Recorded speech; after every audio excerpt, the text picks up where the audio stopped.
Bismillahirrahmanirrahim. Assalamualaikum warahmatullahi wabarakatuh. Waalaikumsalam warahmatullahi wabarakatuh. Alhamdulillahi ala ihsanih wa syukru lahu ala taufiqihi wa amtinanih. Asyhadu an la ilaha illallah wahdahu la syarika lahu ta'ziman li sya'ni wa asyhadu anna Muhammadan abduhu wa rasuluhu da'ila ridwani. Allahumma salli alaihi wa ala alihi wa ashabihi wa ikhwani. Rekan-rekan yang rahmati Allah Subhanahu wa taala, terutama kawan-kawan yang tinggal di negeri yang nan jauh di sana ya, di Amerika dan sekitarnya ya. Tentunya kita tidak, dan kita sangat menyadari bahwasanya kita sedang hidup di masa yang dimana banyak sekali fitnah bergejolak, gelombang fitnah yang tiada henti-hentinya dengan berbagai macam model fitnah ya, baik fitnah syubhat maupun fitnah syahwat ya. Terlebih lagi dengan maraknya media sosial ya, ledakan informasi ya, maka semua fitnah terkumpul dalam media sosial tersebut ya, internet dan yang lainnya, baik fitnah harta ya, maupun fitnah wanita ya, maupun fitnah jabatan ya, atau fitnah-fitnah syubhat seperti pemikiran-pemikiran yang menyimpang, baik syubhat-syubhat kaum ateis ya, atau syubhat-syubhat yang dilontarkan oleh pemeluk agama yang lain ya, atau syubhat-syubhat yang dilontarkan oleh kelompok-kelompok yang menyimpang dari ajaran akidah Ahlussunnah wal Jamaah.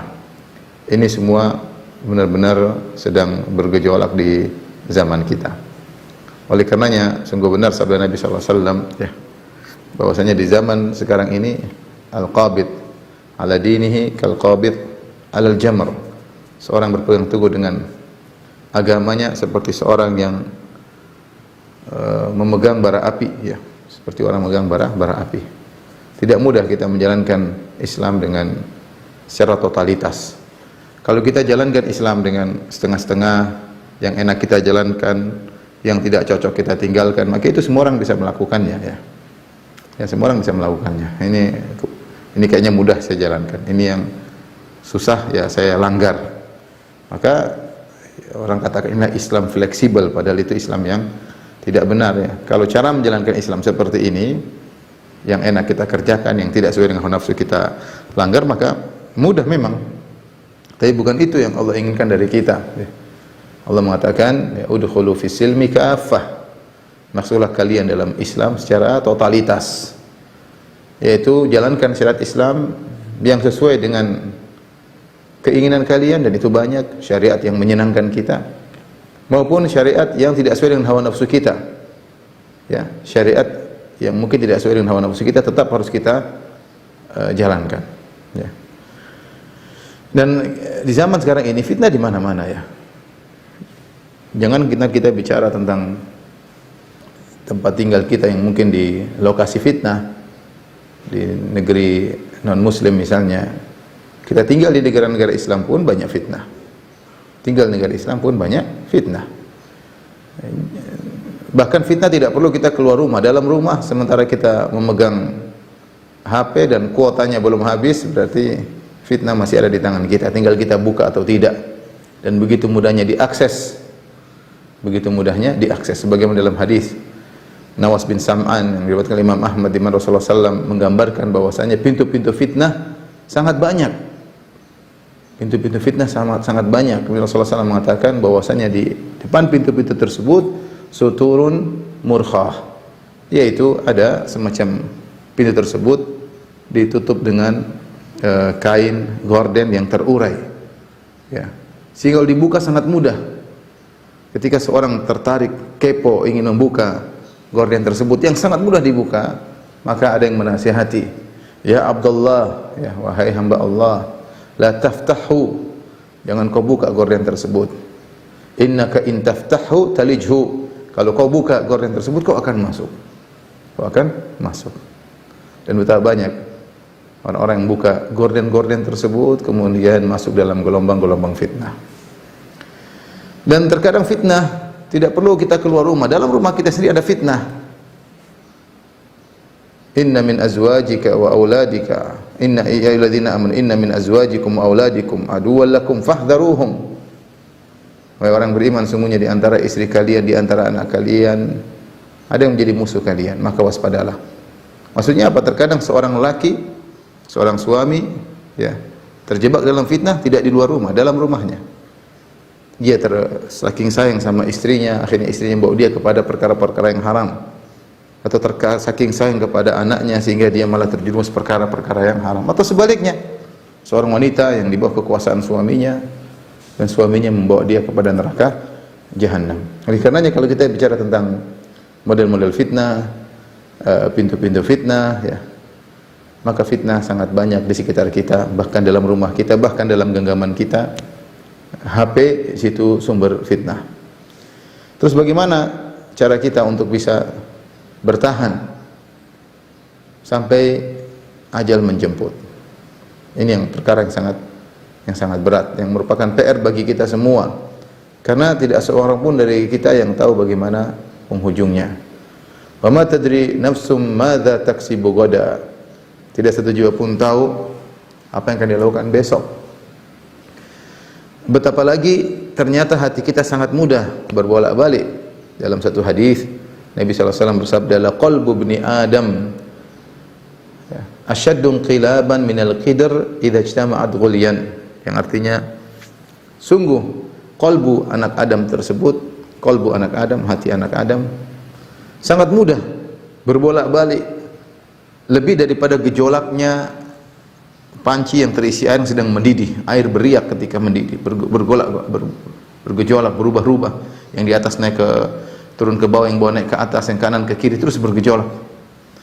Kata Nabi sallallahu alaihi wasallam, hati pun demikian. Makanya seorang penyair berkata, wa ma sumiyal insanu illa linisyanihi wa ma sumiyal qalbu illa litaqallubihi. Tidaklah manusia dinamakan manusia kecuali karena dia pelupa, dan tidaklah hati dikatakan qalbu kecuali karena litaqallubihi. Qalb bahasa Arab artinya taqallub, berubah-ubah. Dan ini disadari oleh Nabi sallallahu alaihi wasallam. Kita pun menyadari hal tersebut. Banyak di antara doa yang paling sering dipanjatkan oleh Nabi sallallahu alaihi wasallam, ya muqallibal qulub tsabbit qalbi ala dinik. Wahai bolak-balik hati manusia, tegarkan hatiku di atas agamamu. Kita sendiri menyadari hati kita begitu mudah berubah, terpengaruh dengan apa yang kita lihat, terpengaruh dengan apa yang kita dengar, terpengaruh dengan apa yang kita baca. Kita ngobrol sama teman bisa merubah pola berpikir kita, bisa merubah hati kita.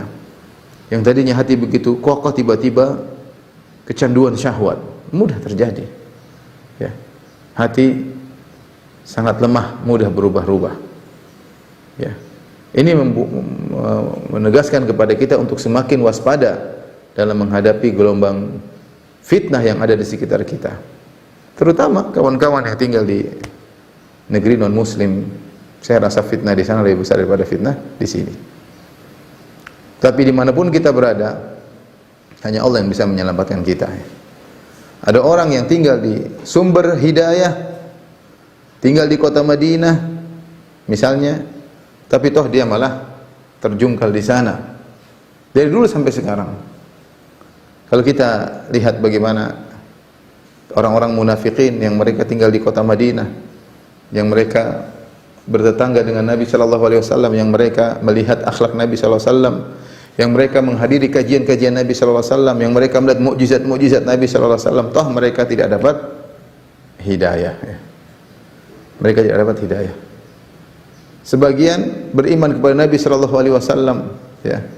Kemudian ketika Nabi sallallahu alaihi wasallam meninggal, mereka murtad sehingga diperangi oleh Abu Bakar As-Siddiq radhiyallahu taala anhu. Artinya apa? Hidayah di tangan Allah Subhanahu wa taala.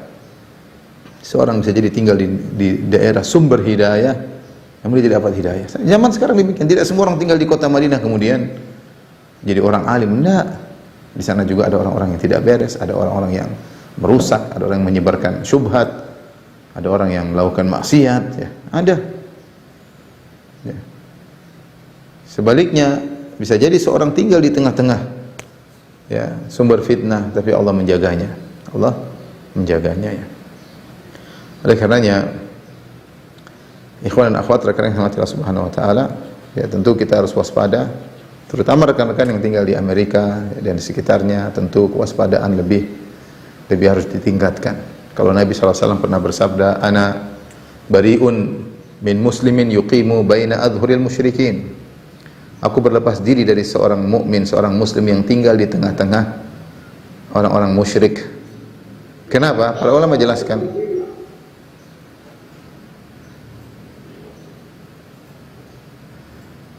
Kenapa? Para ulama menjelaskan kenapa Nabi mengucapkan pernyataan demikian, "Ana bari'un min kulli muslimin yuqimu baina adhuril musyrikin." Aku berlepas diri dari setiap muslim yang tinggal di tengah-tengah kaum musyrikin, yang tinggal di negeri kaum kafir, ya.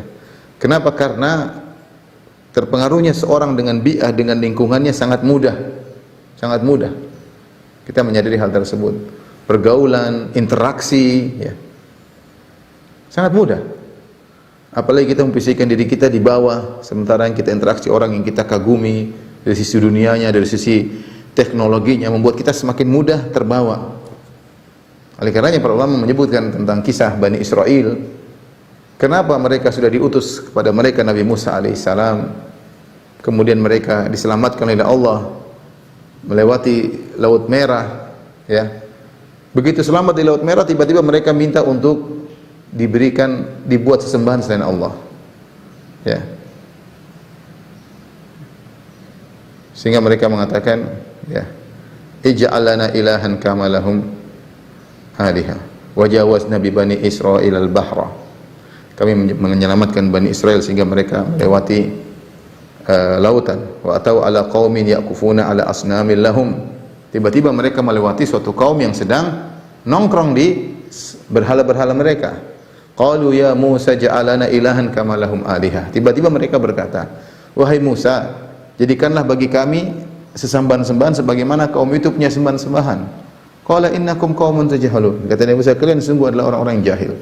Bayangkan mereka diutus kepada mereka Nabi Musa alaihissalam, dan Nabi Musa menampakkan mukjizatnya dengan terbelahnya Laut Merah, dan mereka selamat, dan mereka melihat bagaimana Fir'aun dan bala tentaranya tenggelam. Begitu mereka baru selamat dari kejaran Fir'aun, mereka melewati Laut Merah, tiba-tiba mereka melewati sekelompok orang yang sedang menyembah berhala. Mereka ngomong, qalu ya Musa ja'alana ilahan kama lahum alihah. Wahai Musa, jadikanlah kepada kami sembahan sebagaimana mereka punya sembahan. Kata para ulama, kenapa? Saking mereka telah berinteraksi dengan Fir'aun dan kaumnya dalam waktu yang terlalu lama. Ada yang mengatakan 100 tahun, ada yang mengatakan kurang lebih daripada itu. Dalam posisi mereka di bawah dan Fir'aun sebagai penguasa, sehingga kecenderungan untuk mengikuti sangat besar. Saya katakan demikian juga, sebagian kaum muslimin ketika tinggal di negara-negara non-muslim, dalam posisi mereka misalnya sebagai pekerja, bukan sebagai atasan, dan kecenderungan bawahan mengikuti atasan sangat kuat.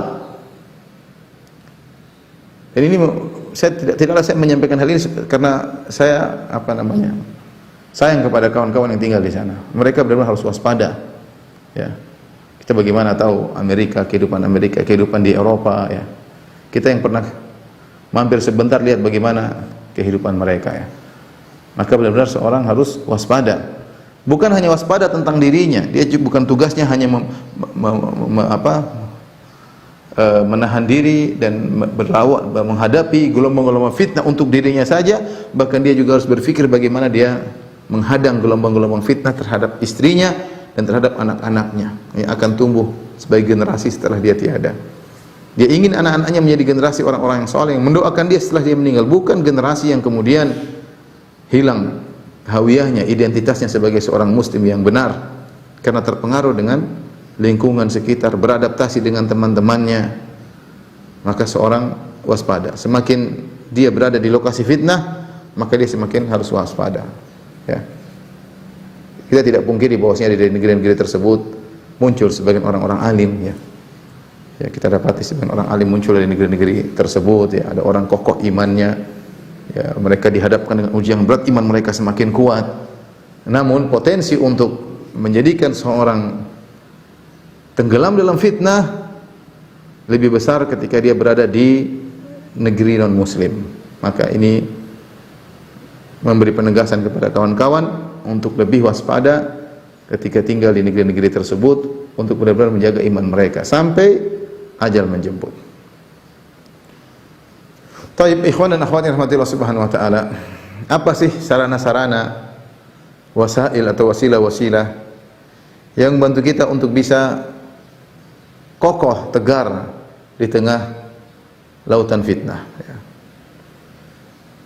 Saya akan sebutkan beberapa poin yang kita sama-sama berusaha mengerjakannya, bukan antum saja ya. Bukan cuma yang tinggal di Amerika, bukan cuma tinggal di Eropa ya. Bukan audiens saya pun butuh akan hal tersebut ya. Karena saya katakan tadi fitnah di mana-mana. Kita nggak usah keluar rumah, dalam rumah aja banyak fitnah. Kita sendirian di rumah pun ada HP pasti ada fitnah. Tinggal seorang kepo, ingin tahu, nakal, hanya Allah yang tahu tentang kondisinya ketika dia bersendirian. Baik, di antara perkara-perkara yang bisa kita lakukan agar kita bisa bertahan, tidak terjerumus dalam lautan fitnah yang begitu bergejolak, di antaranya adalah dengan mempelajari Al-Quran dan tafsirnya secara bertahap. Rutin baca Al-Quran, baca terjemahannya, dan baca tafsirnya atau mendengar tafsirnya. Karena Al-Quran adalah kitab hidayah.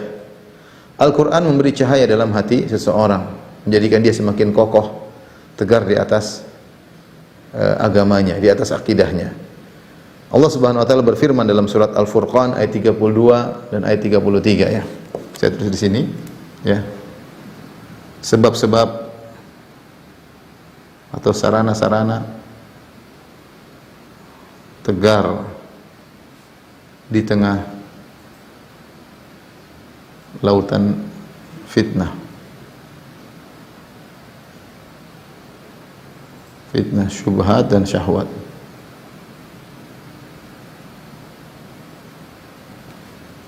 Ini agar kita semua berusaha menjalankan. Yang pertama adalah mempelajari, mempelajari Al-Quran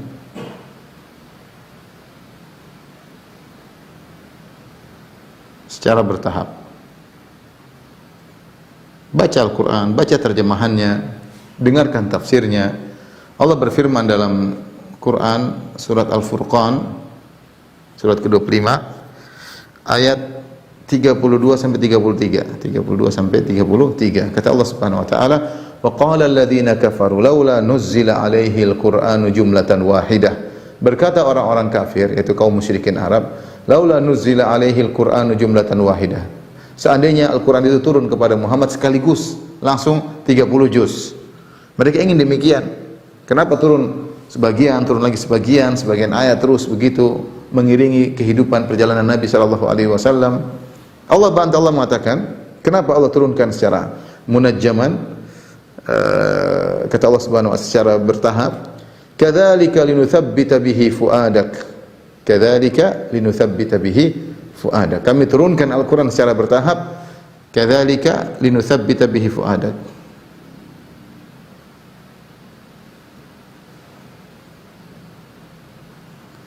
Warattalnahu tartila. Demikianlah kami turunkan Al-Quran secara bertahap. Linutsabbit artinya agar kami mengkokohkan hatimu.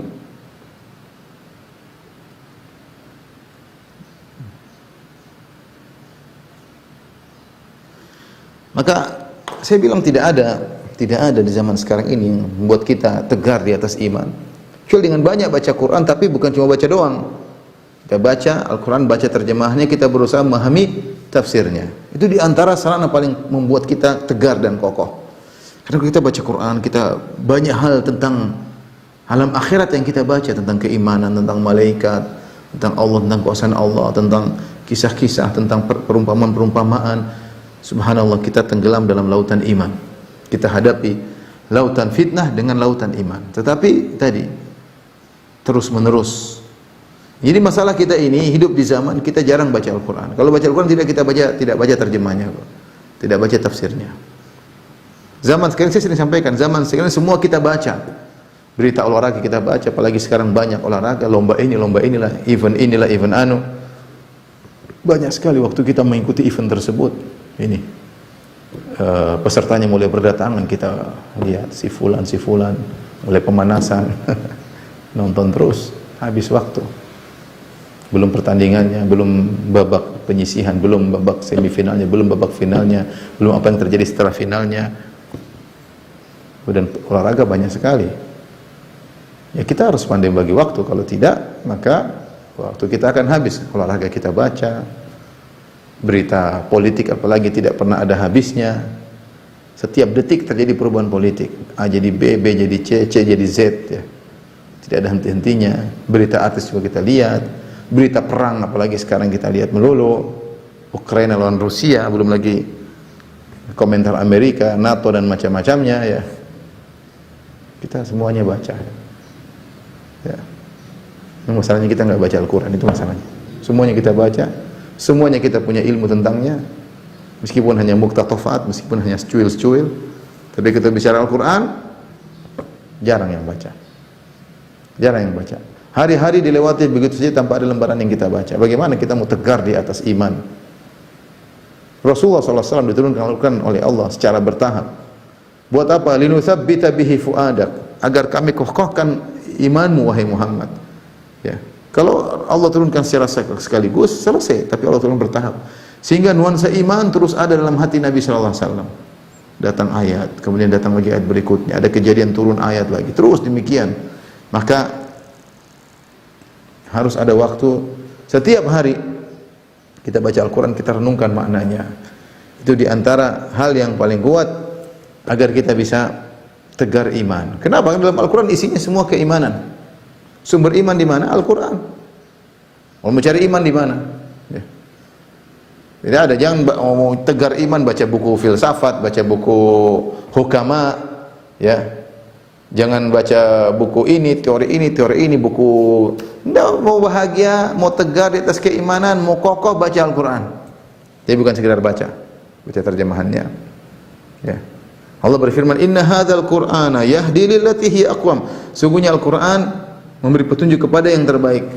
Ketika Umar bin Khattab radhiyallahu anhu didatangkan kepadanya lembaran Taurat atau lembaran kitab-kitab suci terdahulu, Umar baca di hadapan Nabi sallallahu alaihi wasallam. Nabi pun marah.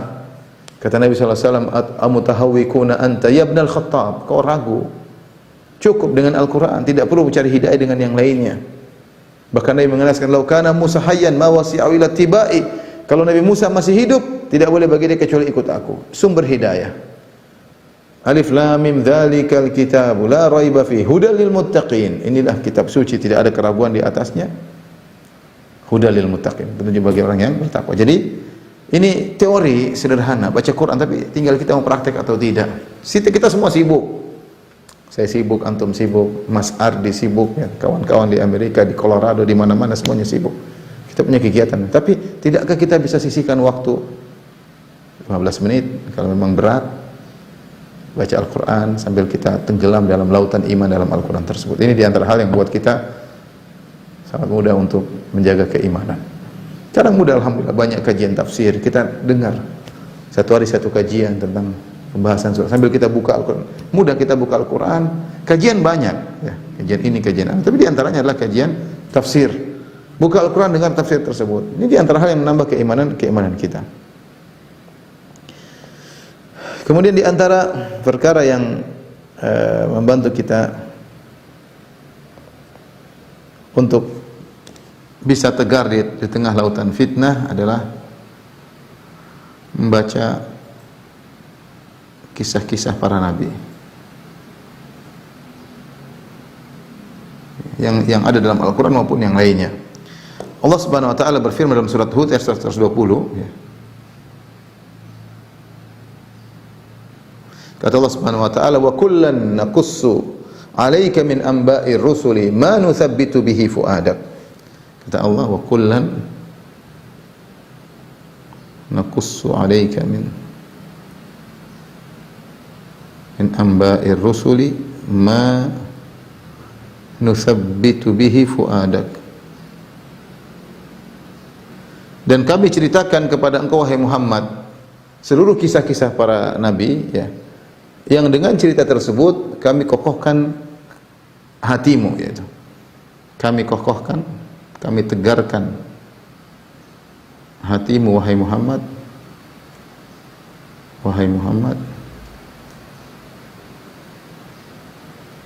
dengan kisah-kisah tersebut. Makanya di antara para ulama sebutkan banyak kisah-kisah turun ketika di fase Mekah. Ketika Nabi SAW sedang berdakwah di Mekah. Itu berat-beratnya ujian yang berat, dan di awal-awal Islam para sahabat butuh tegar, butuh wejangan dari Nabi SAW. Allah turunkan beberapa surat atau beberapa kisah yang Allah turunkan ketika Nabi masih di Mekah. Contohnya seperti apa? Seperti surat Nuh. Surat Nuh, kisah Nabi Nuh. Allah turunkan ketika di mana? Nabi di Mekah. Tentang bagaimana sabarnya Nabi Nuh. Inni da'autu qaumi lailan wa nahara falam yazidhum du'ai illa firara. Aku dakwahi kaumku siang dan malam. Siang malam aku berdakwah dan tidak menambah dakwaku kepada mereka kecuali mereka semakin kabur, semakin lari. Allah sebutkan kisah Nabi Nuh agar Nabi Muhammad SAW sabar. Allah sebutkan dalam surah Hud, kata Allah Subhanahu wa taala, ya. Wasbir, setelah Allah sebutkan kisah Nabi Nuh panjang, Allah sebutkan di ujungnya kepada Rasulullah, wasbir innal aqibata lil muttaqin. Sabarlah engkau wahai Muhammad sebagaimana Nuh yang sabar. Wal aqibatu lil muttaqin, dan kesudahan yang baik bagi orang yang bertakwa. Allah turunkan kisah Nabi Yusuf alaihissalam. Bagaimana sabarnya Nabi Yusuf dimusuhi oleh saudara-saudaranya. Hendaknya engkau Muhammad bersabar ketika kau dimusuhi oleh kaum Quraisy yang mereka adalah saudara-saudaramu, satu nenek moyang. Jadi banyak kisah-kisah yang Allah turunkan kepada Nabi SAW. Kata Allah, wa kullan naqussu 'alaika min amba'ir rusuli ma nuthabbitu bihi fu'adak. Dan kami kisahkan kepada engkau Muhammad tentang kisah-kisah para rasul sebelumnya yang bisa membuat hatimu kokoh. Nah, kita baca kisah-kisah para nabi. Ada waktu kita baca kisah para nabi. Bagaimana kisah? Bagaimana setiap nabi ada ujiannya, dan ujian dengan berbagai macam model. Ujian harta seperti Nabi Ayub yang kaya, ujian Nabi Sulaiman, Nabi Daud yang kaya raya. Ujian kemiskinan seperti Nabi Ayub setelah kaya kemudian miskin, dan itu berat. Kalau orang enggak pernah kaya dapat miskin mungkin mudah sabar. Tapi pernah kaya, pernah mengecap, pernah merasakan bagaimana kenikmatan kaya raya tiba-tiba jadi miskin. Bagaimana anak-anaknya diambil oleh Allah Subhanahu wa taala. Ya, kita pernah punya anak tiba-tiba anaknya pada meninggal. Bagaimana pernah memiliki tubuh yang sehat kemudian sakit seperti Nabi Ayub alaihissalam. Makanya sebagian salaf mengatakan Allah telah menegakkan hujjah bagi orang yang sakit dengan menceritakan kisah Nabi Ayub alaihissalam. Fitnah dengan berbagai macam fitnah, ujian harta, ujian kemiskinan, ujian sakit, ujian jabatan. Lihatlah bagaimana Sulaiman dan Nabi Daud, jabatan yang mereka miliki membuat mereka semakin dekat kepada Allah Subhanahu wa taala. Kisah-kisah para nabi.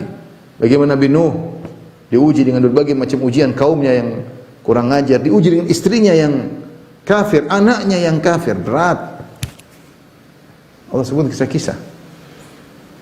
Nabi Musa dengan pembangkangan kaumnya Bani Israel, ujian menjadikan para dai bersabar dengan audiensnya yang mungkin keras kepala sebagaimana Bani Israel. Seorang baca sebenarnya dalam cerita tersebut ada pelajaran. Bagaimana Yusuf alaihissalam yang digoda dengan wanita yang cantik jelita, yang subhanallah, ya. Kita baca kisah-kisah tersebut menambah iman. Mereka semua diuji dan mereka berhasil lolos dari ujian dengan kesabaran. Lihatlah bagaimana kisah ujian seorang dipisahkan dari orang yang dia cintai.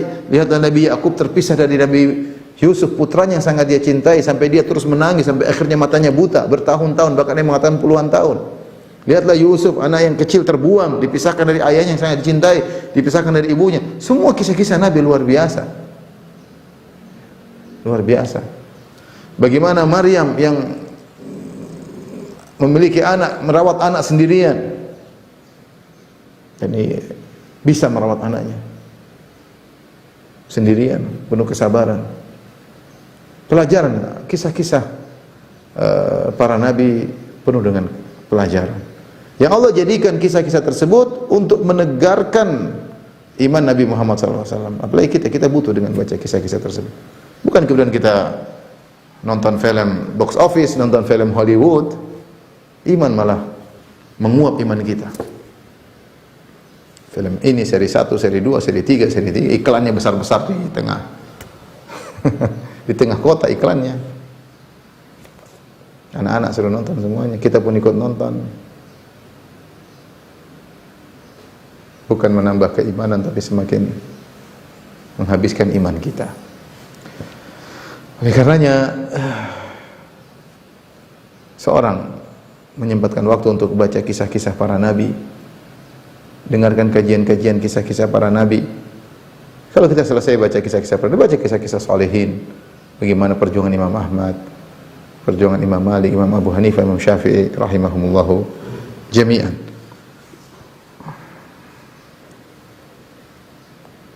Demikian juga bagaimana kesabaran mereka tatkala diuji, seperti Nabi Ibrahim alaihissalam dimusuhi oleh seluruh negerinya. Bagaimana tawakalnya kepada Allah di tengah ujian yang berat. Dilemparkan di lautan api, dia mengatakan hasbunallahu wa ni'mal wakil. Cukuplah Allah menjadi penolong bagiku, dialah tempat terbaik untuk minta tolong. Allah kemudian mengatakan ya naru qulna ya naru kuni bardan wa salaman ala Ibrahim. Kami katakan wahai api jadilah kau dingin dan keselamatan bagi Ibrahim. Ya. Lihatlah bagaimana Nabi Musa alaihissalam ketika terjebak dengan kejaran kelompok Fir'aun, sementara depannya Laut Merah. Orang-orang sudah ngetawain Musa, katanya Tuhan mau menyelamatkan kita. Kok kita, apa yang kita lakukan? Belakang kita ada pasukan Fir'aun, depan kita ada Laut Merah yang tidak mungkin kita lewati. Kata Nabi Musa dengan penuh ketegaran, kalla inna ma'iya rabbi sayahdin. Sekali-sekali kita tidak akan tertangkap. Ya, inna ma'iya rabbi, sungguhnya bersamaku Rabbku sayahdin, dia akan menolongku. Ya. Intinya, ya, kita akan mendapati kisah-kisah tersebut membuat kita tegar dalam menghadapi gelombang fitnah apapun.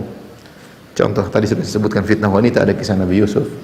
Fitnah kekayaan ada Nabi Sulaiman, Nabi Daud. Ya. Fitnah kemiskinan sakit ada namanya Nabi Ayub alaihissalam. Ya.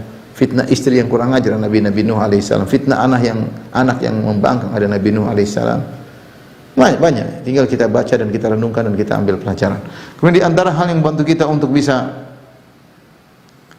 tegar di tengah lautan fitnah ini paling penting adalah berdoa kepada Allah. Berdoa kepada Allah Subhanahu wa taala. Di antaranya dalam Al-Qur'an, Rabbana la tuzigh qulubana ba'da idh hadaitana. Ya.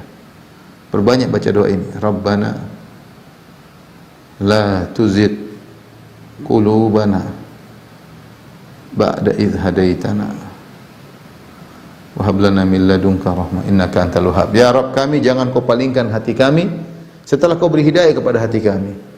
Engkau sudah mudahkan kami untuk berhijrah ya Allah. Hati ini sangat lemah ya Allah. Kalau kau lepaskan hati kami, kami tidak bisa bertahan. Merengek, menangis kepada Allah. Menangis, apalagi kita terjerumus dalam dosa. Ya Allah, ini buktikan hatiku sangat lemah. Kemarin saya sudah bertekad untuk bertahan. Baru saja lewat bulan Ramadan, saya sudah kembali lagi. Baru saja saya pulang dari haji, saya sudah kembali lagi. Subhanallah, kita merengek kepada Allah. Rabbana la tuzigh qulubana ba'da idh hadaitana. Ya Allah, jangan kau simpangkan hati kami setelah kau beri petunjuk kepada hati kami. Lihatlah doa yang paling banyak, di antara yang paling banyak dibaca oleh Nabi sallallahu alaihi wasallam, ya muqallibal qulub. Doa Nabi. Ya muqallibal qulub, tsabbit qalbi ala dinik. Baca, hafal doa ini. Mudah. Wahai pembolak-balik hati manusia, tegarkanlah hatiku di atas agamamu. Ini doa yang dibaca oleh Nabi sallallahu alaihi wasallam sering. Sampai ditanya Rasulullah, kenapa Anda sering baca doa ini? Kata Nabi, innal qulub baina usbu'aini min asabi'ir rahman yuqallibuha kaifa yasha. Sungguhnya hati manusia itu di antara dua jemari Allah. Allah bolak-balikkan yang Allah kehendaki. Benar, hati ini sangat mudah berubah. Tadinya ikhlas tiba-tiba riya. Tadinya tawadhu tiba-tiba ujub dan sombong. Tadinya sabar tiba-tiba pemarah. Tadinya qanaah tiba-tiba hasad. Bisa berubah hati ini, sangat mudah. Sangat mudah. Tadinya yakin tiba-tiba ragu, baca syubhat. Tadinya hati bersih tahu-tahu canduan. Tadinya tidak suka dengan nonton macam-macam, tiba-tiba hobi nonton yang haram. Semua bisa berubah hati ini. Tadinya tidak suka mendengar musik-musik, tahu-tahu happy dengar musik. Malah kepalanya ikut goyang, kakinya ikut goyang. Hati ini lemah. Siapa yang bisa menjamin hatinya? Mungkin seorang berdoa kepada Allah dengan sungguh-sungguh, Rabb ya muqallibal qulub tsabbit qalbi ini. Ini bukan main-main. Berdoa, menangis di hadapan Allah Subhanahu wa taala. Syubhat menyambar-nyambar, syahwat menyambar-nyambar, hati ini lemah. Ya. Hati ini lemah. Oleh karenanya banyak berdoa kepada Allah Subhanahu wa taala. Karena kita enggak mungkin bisa bertahan kecuali kalau Allah yang buat kita bertahan. Allah berfirman tentang Nabi sallallahu alaihi wasallam, "Walaula an tsabbatnaka laqad kitta tarkanu ilaihim syai'an qalila." Kalau bukan kami kokohkan engkau wahai Muhammad, kau akan condong kepada mereka sedikit demi sedikit. Idzan la adaqnaka dhifal hayati wa dhifal mamat. Thumma la tajidu laka alaina nasira, dalam surat Al-Isra. Jadi doa, perbanyak doa kepada Allah. Doa kalau kita pergi ke masjid, Allahumma ja'al fi qalbi nuran, ya Allah jadikanlah hatiku ada cahaya. Subhanallah. Kita ini hati kita ada cahaya tapi kita buang cahayanya. Dengan apa? Dengan melihat yang haram. Saya sering sampaikan, makanya Allah sebutkan dalam surat An-Nur, setelah Allah sebut tentang perintah menundukkan pandangan, Allah sebutkan tentang cahaya iman dalam hati. Allah mengatakan, "Qul lil mu'minina yaghuddu min absarihim wa yahfadhu furujahum." Katakan kepada orang beriman, tundukkan pandangan mereka dan jaga kemaluan mereka. Dzalika azka lahum. Itu lebih baik bagi mereka, tundukkan pandangan buat mereka lebih suci. Innallaha khabirum bima yasnaun. Allah tahu apa yang mereka lakukan. Setelah itu Allah sebutkan ayat, Allah mengatakan, Allahu nurus samawati wal ard. Mathalu nurihi kamishkatin fiha misbah. Al-misbahu fi zujajah. Az-zujajatu ka'anna kawkabun durri yuqadu min syajaratin mubarakatin zaitunatin la syarqiyyati wala gharbiyah. Dan seterusnya. Allah sebutkan tentang perumpamaan cahaya iman dalam hati seorang seperti lampu yang ada dalam kaca, pelitan dalam kaca, kemudian kaca tersebut diletakkan di kawah di seperti tempat. Intinya Ibnu Qayyim rahimahullah mengkaitkan antara perintah menundukkan pandangan dengan cahaya keimanan. Siapa yang menundukkan pandangannya, begitu terlihat yang haram dia astagfirullah, dia palingkan pandangannya, maka Allah akan semakin tambah cahaya keimanan, semakin tegar imannya. Tapi sebaliknya kalau dia mengumbar pandangannya, dia cuek seakan-akan bukan merupakan dosa karena saking seringnya dia tidak pernah singgah lisannya, tidak lagi beristighfar, maka cahaya imannya semakin lepas sedikit demi sedikit. Jadi kita minta kepada Allah untuk berikan cahaya dalam hati kita. Makanya ketika kita berangkat menuju masjid, jangan lupa berdoa, Allahumma ja'al fi qalbi nuran, ya Allah jadikan hatiku bercahaya. Dalam hatiku ada cahaya. Wa fi sam'i nuran, pendengaranku ada cahaya. Wa basari nuran, di penglihatanku ada cahaya. Wa an yamini nuran, di sebelah kanan ada cahaya. Wa an shimali nuran, di sebelah kiri ada cahaya. Wa min fawqi nuran, di atasku ada cahaya. Wa min tahti nuran, dari bawahku ada cahaya. Wa ja'alni nuran, jadikanlah aku bercahaya. Ya, jadi doa sangat penting. Ya, kalau kita dengan doa bukan sekedar doa ya muqallibal qulub, tapi dengan hadirkan dalam diri kita, ya Allah kalau kau tidak selamatkan hatiku, aku akan terjebak. Jangan pede, saya sudah ngaji, saya ustaz. Enggak ada. Hati ini lemah. Kita selalu bergantung kepada Allah yang buat kita bisa tegar di atas keimanan. Maka ketika kita minta kepada Allah, hadirkan dalam diri kita, butuh dengan itu semua ya.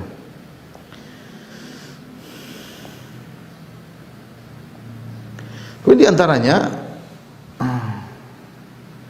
suka berzikir ya, basahi lisan. Setan menjauh dari orang yang suka berzikir. Fadhkuruni adzkurkum.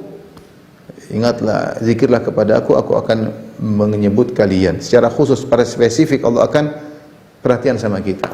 Dan zikirlah ibadah yang sangat mudah. Kita tinggal di kita apa saja, kita di tengah jalan lagi supir mobil, astagfirullah, la ilaha illallah, subhanallah walhamdulillah, sambil nyetir mobil.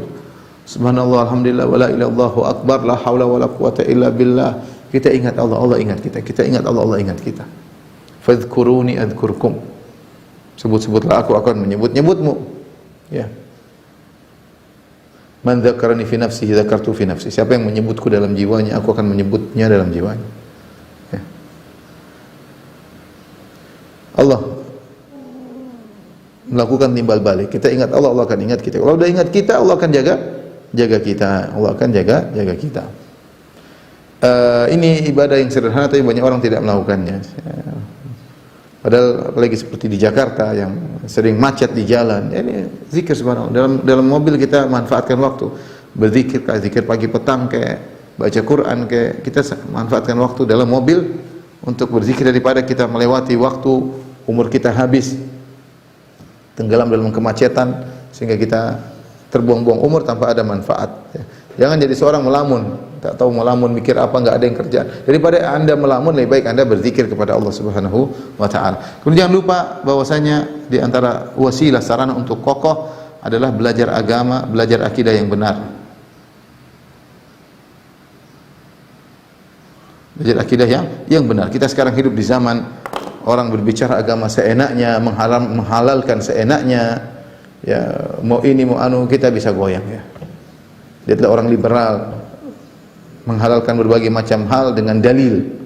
Kenapa? Kita kalau dengar mereka, kita seakan-akan apa yang mereka sampaikan benar. Makanya kita harus belajar agama dengan jalan yang benar. Belajar akidah yang benar ya, belajar dengan minta kepada Allah agar kita bisa meninggal di atas akidah yang benar. Baca akidah salaf, belajar kajian tentang akidah salaf, bagaimana akidah seorang mukmin terhadap Allah, bukan sembarang berakidah seenaknya, mau bilang ini, bilang apa tentang Allah terserah. Ini repot seperti ini. Repot ya. Akhirnya terjebak dalam syubhat-syubhat kaum liberal ya.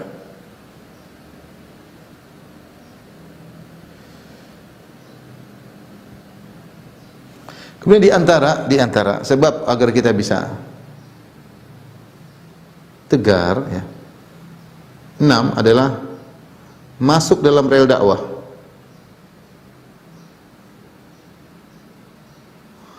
Apakah sebagai dai-nya kalau mampu, atau panitianya, atau donaturnya, pokoknya dalam rel dakwah berusaha. Allah berfirman dalam surat Asy-Syura 15, kata Allah Subhanahu wa taala, "Falidzalika fad'u wastaqim kama umirt." Walidzalika fad'u wastaqim kama umirt.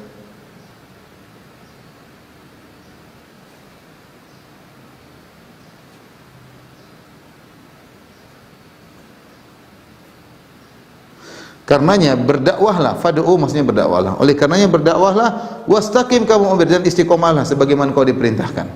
Sini Allah menggandengkan antara berdoa dengan istiqamah ya. Allah menggandengkan berdakwah dengan istiqamah.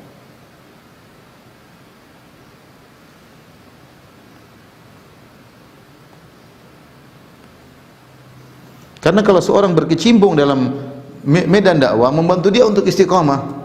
Ini dalam surat Asy-Syura ayat 15.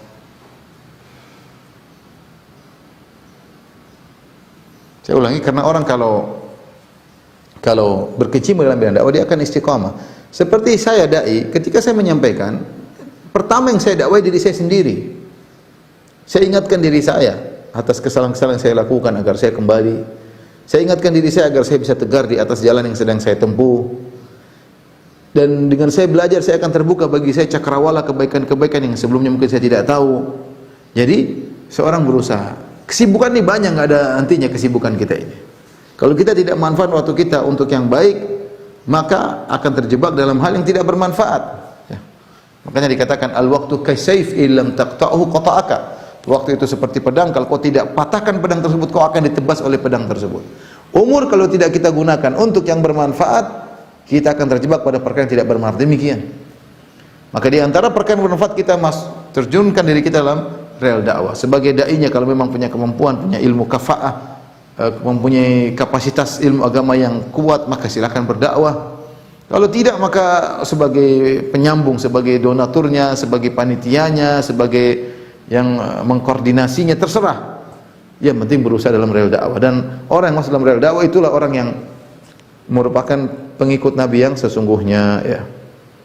Subhanallah, kita ini berdakwah butuh bukan untuk orang lain, pertama untuk kita sendiri, ya. Bikin kelompok-kelompok ya, untuk dakwah, berkumpul, kemudian ada yang kasih nasihat. Hati ini butuh nasihat. Kelalaian sangat banyak di depan mata kita ya. Kemudian juga ini di antara hal yang buat kita kokoh, di antara yang buat kita tegar juga. Yang ketujuh adalah berada di sekitar orang-orang yang soleh. Kata Allah, wasbir nafsaka ma'al ladzina yad'una rabbahum bil ghadati wal asyi yuriduna wajhah. Wa la ta'du aynaka anhum turidu zinatal hayatid dunya. Dalam surat, saya carikan dulu. Dalam surat Al-Kahfi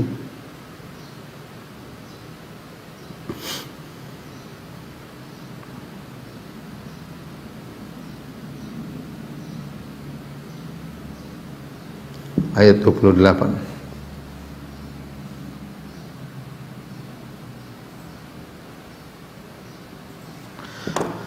Kata Allah Subhanahu wa taala, "Wasbir nafsaka ma'al ladzina yad'una rabbahum bil ghadati wal asy." Sabarkanlah dirimu bersama orang-orang yang berdoa kepada Allah di pagi hari dan di petang hari.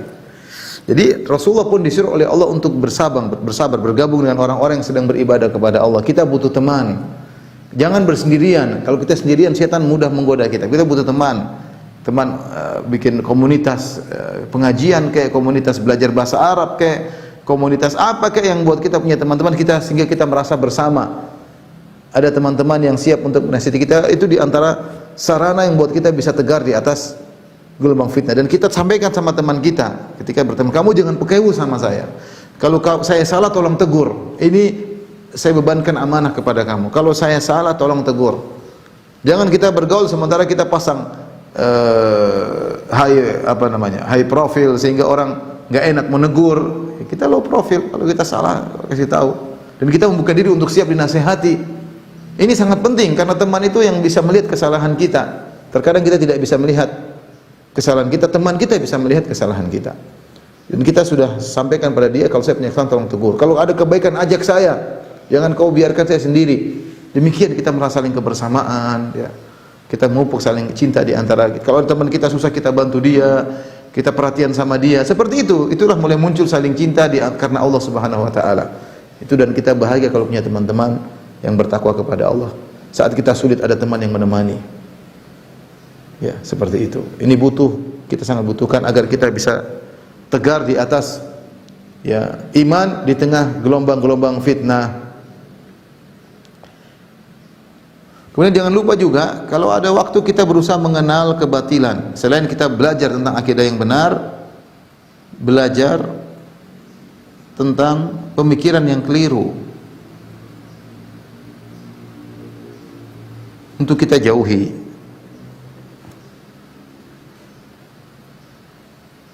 Dan itu metode Allah Subhanahu wa taala. Allah berfirman dalam surat Al-An'am ayat 55 ya. Al-An'am surat ke-6. Kata Allah Subhanahu wa taala, "Kadzalika nufassilul ayati walitastabina sabilul mujrimin." Demikianlah kami perinci ayat-ayat kami, walitastabina sabilul mujrimin, agar jelas jalan orang-orang mujrimin, orang-orang yang rusak, orang-orang yang sesat. Makanya Allah jelaskan bagaimana Fir'aun model-modelnya kayak apa, bagaimana Qarun ya. Allah sebutkan ya. Bagaimana kaum munafikin, bagaimana orang Yahudi, bagaimana orang Nasrani. Allah jelaskan kesesatan mereka. Ini perlu sehingga kita bersyukur atas nikmat iman yang kita miliki. Kita kenali, seperti dikatakan apa? Wa bididdihi tatabayyanul asya. Dengan mengenal lawannya maka akan jelas sesuatu, semakin jelas. Kita belajar tauhid, belajar juga syirik. Kita belajar sunnah, kita belajar juga bid'ah agar kita hindari. Kita belajar akidah Ahlussunnah, kita belajar juga akidah yang menimbang. Karena fitnah terus berulang-ulang dan terkadang kontennya sama dengan baju yang berbeda. Dan ini saya hadapi seperti itu. Kontennya sama, bajunya berbeda. Liberal telah datang di tanah air kita dengan berbagai macam model. Namanya berubah-ubah, tapi kontennya sama, liberal. Karena ketika pakai baju liberal udah nggak laku, bikin baju baru. Inilah nggak laku lagi, bikin baju lagi. Inilah intinya liberal. Intinya liberal. Dengan baju yang berbeda-beda, tapi kontennya sama. Nah, kalau kita kenal, kita ini liberal. Pemahaman liberal enggak benar. Maka seorang berusaha mengenal keburukan bukan untuk menjalankannya, tetapi untuk mewaspadainya. Sebagian perkataan seorang penyair, "Araftu syarra la li syarri walakin li tawqihi. Man lam ya'rifi syarra min al-khair yaqa fihi." Aku kenal keburukan bukan untuk melakukannya, tapi aku kenal keburukan untuk menjauhinya. Siapa yang hanya mengenal kebaikan, tidak mengenal keburukan, akan terjerumus dalam keburukan tersebut.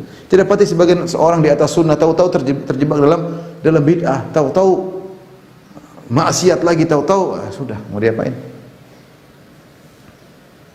Kita kenal akidah Ahlussunnah wal Jamaah agar kita kokoh di atas akidah yang benar. Lihatlah bagaimana orang terjebak dalam pemikiran filsafat, ilmu kalam, bimbang tentang Tuhannya. Begini, khilaf di antara mereka. Enggak bisa jelaskan akidah yang benar, menjelaskan akidah ngambang, enggak jelas. Logika mereka bertubrukan. Ada Jahmiyah, ada Mu'tazilah, ada Asy'ariyah, logika mereka bertabrakan.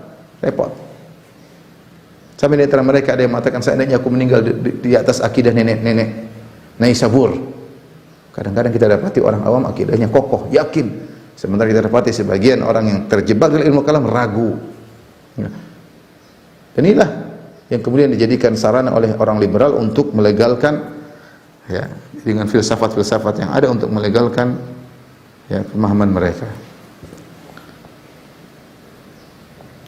Kemudian di antaranya agar kita kokoh, jangan lupa, ya, perbaiki akhlak.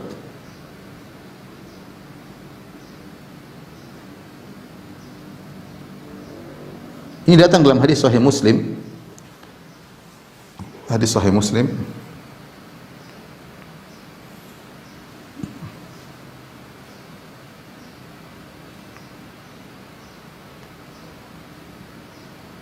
Hadis yang panjang. Nabi SAW, taji'ul fitan fayuraqiqu ba'daha ba'dha. Datang fitnah-fitnah, maka yang datang belakangan menjadikan yang sebelumnya menjadi ringan. Fitnah. Orang begitu datang, oh ini fitnah besar, ternyata datang lebih besar lagi. Sehingga yang sebelumnya terasa ringan, ya. Yang dulu kalau orang mungkin dangdutan, sekarang udah apa-apanya. Sekarang fitnah lebih ngeri daripada sebelumnya. Dulu film-film zaman dahulu. Sekarang kita mau akses film apapun ada, enggak pakai baju sama sekali pun ada, dengan berbagai macam modelnya. Fitnah datang sedikit demi sedikit, semakin depan semakin parah, sehingga menjadikan fitnah-fitnah yang sebelumnya seakan-akan ringan. Dulu kita ada pemikiran-pemikiran menyimpang, sekarang liberal loh, ngeri lagi, lebih tambah parah. Dulu cuma syubhat-syubhat kecil, sekarang syubhat lebih besar. Berbagai macam fitnah. Fayuraqiqu ba'daha ba'dhan. Fitnah yang datang belakangan menjadikan fitnah sebelumnya seakan-akan kecil. Wa taji'ul fitanu fayaqulu al-muslim hadhihi muhlikati. Datang fitnah, maka seorang muslim berkata, inilah saya akan binasa dalam fitnah ini. Tsumma tankashif, tiba-tiba fitnahnya hilang. Fataji'ul fitanu, kemudian datang fitnah lagi. Wa yaqulul muslim hadhihi, maka seorang muslim berkata, aku binasa di sini, aku binasa di sini. Kemudian kata Nabi sallallahu alaihi wasallam menjelaskan bagaimana jalan keluar dari fitnah. Kata Nabi sallallahu alaihi wasallam, ya, barang siapa yang ingin an yuzahza 'anil nar, diselamatkan dari neraka jahanam, wa yudkhalul jannah, dan dimasukkan dalam surga, falta'tihi maniyatuhu wa yu'minu billahi wal yawmil akhir, maka hendaknya datang kematiannya, ajalnya menjemputnya dalam kondisi dia beriman kepada Allah dan hari akhir, wal ya'ti ila nasi alladhi yuhibbu an yu'ta ilaihi, dan hendaknya dia mensikapi orang, berakhlak dengan orang lain dengan sikap yang dia suka disikapi dirinya dengan sikap seperti itu. Jadi ternyata Nabi SAW mengajarkan kita untuk bisa selamat dari fitnah, di antara dengan berakhlak mulia. Jangan zalimi orang, jangan nyinyir orang. Kau tidak suka dinyinyir, jangan nyinyir orang. Kau tidak suka direndahkan, jangan rendahkan orang. Kau tidak suka menuduh, dituduh dengan tuduhan, jangan tuduh orang. Kau tidak suka komentar bukan bidangnya, jangan komentar yang bukan bidang. Seperti itu. Akhlak mulia, sabar. Sabar. Kau ingin sebagaimana kau suka dimaafkan, maka maafkan orang lain. Jadi akhlak yang baik membantu seorang selamat dari fitnah, ya. Kemudian di antaranya 10,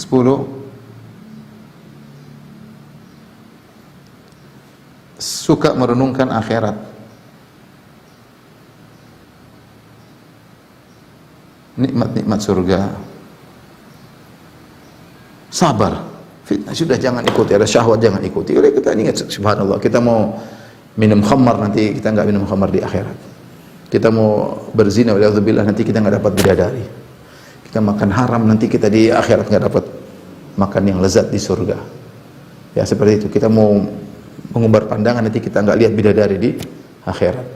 Banyak, ingat nikmat surga di dunia sebentar, sehingga kita sabar untuk meraih surga. Ini di antara hal yang mengokohkan kita untuk bisa tegar di hadapan fitnah-fitnah. Suka merenungkan nikmat-nikmat surga dan sering mengingat kematian.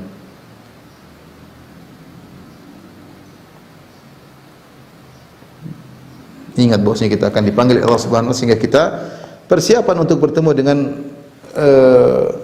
hari tersebut.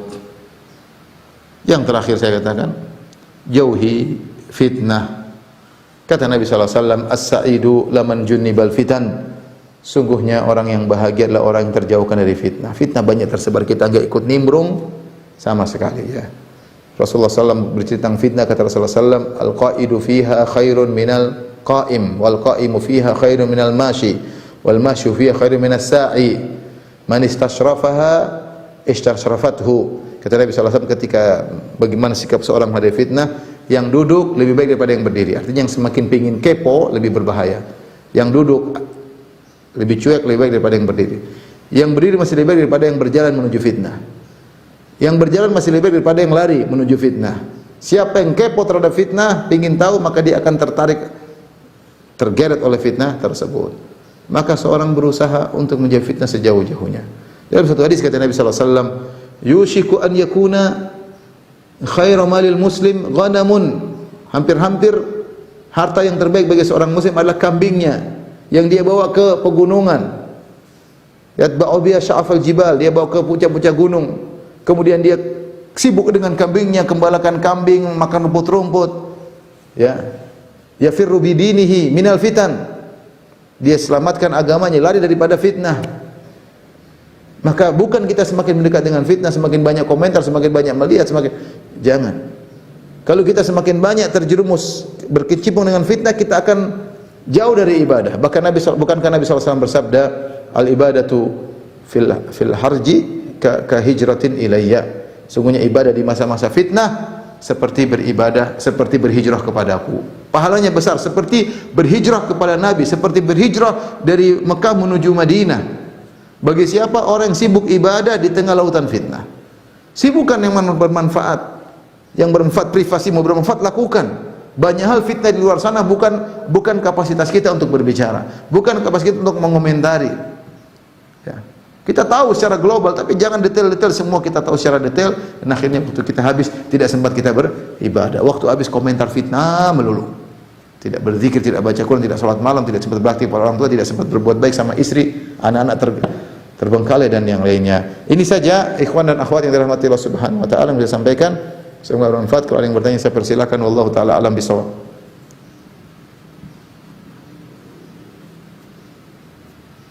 Baik, jazakallahu khairan Ustaz atas nasihatnya 11 poin yang sangat penting bagi kita. Subhanallah, kalau dulu fitnah kita harus datangi, sekarang fitnah mendatangi kita. Semoga kita berlindung dari fitnah syubhat dan syahwat, dan semoga juga Allah melindungi Ustaz dan keluar dari fitnah syubhat dan syahwat. Amin. Baik, kita masuk ke sesi pertanyaan. Sebetulnya ini 2 menit lagi habis Ustaz. Itu bagaimana Ustaz waktu di sana? Oke saja, enggak apa-apa. Baik, insya Allah. Baik, pertanyaan pertama ini dari tidak ada namanya gitu ya. Baik, akan Anda bacakan pertanyaan pertama.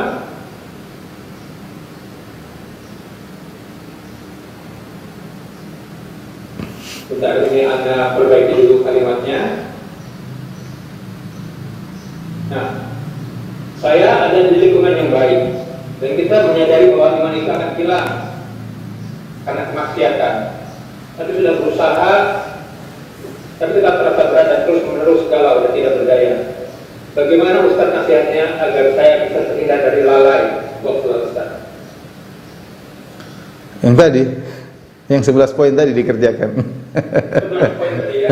Dikerjakan. Satu demi satu ditekuni ya. Satu demi satu ditekuni.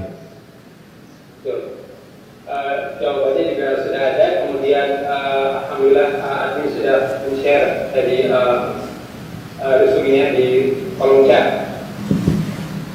Baik, kemudian pertanyaan selanjutnya. Mohon maaf, satu menit. Ini pertanyaan sekali yang masuk. Akan kami pilihkan yang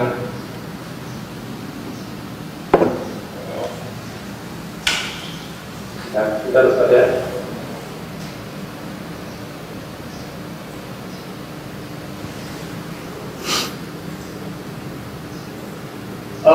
Ya, bismillahirrahmanirrahim. Ini pertanyaan stage-nya anak orang tahu dari mana? Ini dari Kiki Ruslan. Baik, Jadi mengenai membaca Quran Ustaz, karena belum terlalu memahami panjang pendek bacaan, apakah membaca Al-Quran melalui latinnya bisa mendapatkan pahala yang sama dengan membaca Quran dengan bahasa Arab, atau apakah hanya dengan membaca artinya saja diperbolehkan? Jazakallahu khairan Ustaz, barakallahu fiikum. Berusaha, kalau dia belum mampu baca bahasa Arabnya, tidak apa dia belajar bahasa Latinnya, kemudian dia baca terjemahannya, tapi dia harus belajar. Dia harus belajar. Sekarang bukan uzur bagi kita. Banyak yang bisa kita pelajari, bisa ini, bisa anu, baca Quran kita tekuni. Dan itu bermanfaat bagi dunianya dan akhiratnya. Jadi sementara dia belum bisa, tidak apa-apa dia baca Latinnya, setelah itu dia baca terjemahannya, tapi sambil belajar. Sekarang sarana belajar begitu banyak, online juga bisa, ya. Jangan kita kemudian putus asa dan saya tidak bisa, tidak ada waktu. Ada waktu. Kalau kita mau siapkan waktu, akan ada waktu tersebut. Jadi karena saya nasihat kepada yang bertanya untuk semangat belajar Al-Quran, ya. Ada orang tua-tua yang mulai belajar dari Iqra 1 belajar sampai bisa, ya, banyak, karena mereka dulu mungkin tidak sempat, mungkin orang tua dulu mereka karena sibuknya tidak mengajarkan mereka Al-Quran dan macam-macam, tapi waktu masih, kesempatan masih ada. Mungkin demikian saja rekan-rekan di sana yang bisa saya sampaikan. Mohon maaf waktu yang terbatas. Semoga Allah Subhanahu wa taala selalu membimbing kita di atas ketakwaan, menjauhkan kita dari fitnah-fitnah. Kalau kita terjerumus dalam dosa-dosa, segera kita bertobat kepada Allah Subhanahu wa taala. Kurang lebihnya saya mohon maaf. Wabillahi taufiq wal hidayah. Assalamualaikum warahmatullahi wabarakatuh.